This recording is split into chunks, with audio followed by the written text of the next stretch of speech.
আল্লাহু আকবার,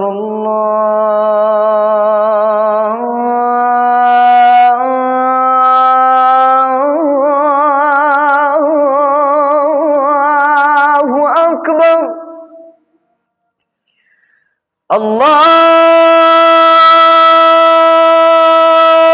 আল্লাহু আকবার,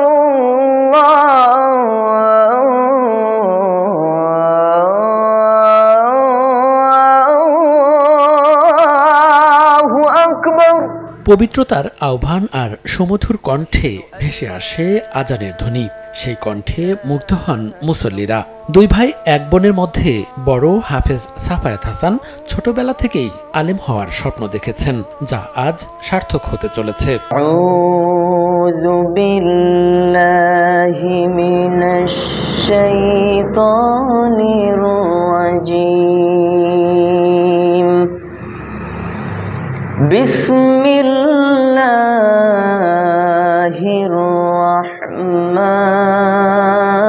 রাহমানির রাহিম। ছোটবেলা থেকে কোরআন তিলাওয়াত ও আজানের প্রতি ছিল বিশেষ আগ্রহ।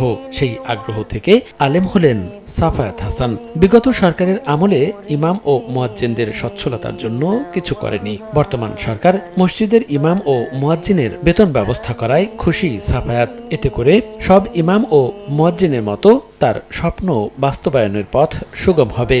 خلقنا الإنسان في أحسن تقويم। স্থানীয়রা জানান, মুয়াজ্জিন হাফিজ সাফায়াত হাসানের কণ্ঠে আজানের ধ্বনি ও কোরআন তিলাওয়াত মুগ্ধ করেছে এলাকাবাসীকে। سافلين إلا الذين آمنوا। মসজিদের ইমাম জানান, 2021 সালে হাফেজ সাফায়াত হাসানের মধুর কণ্ঠে মুগ্ধ হয়ে মুয়াজ্জিনের দায়িত্ব দেন তিনি। সেই থেকে দায়িত্ব পালন করছেন তিনি। আমরা তাকে দেখছি এবং তার সম্পর্কে জানি। সে অনেক সুন্দর তেলাওয়াত করে, তার কণ্ঠ সুন্দর, তার আজান সুন্দর।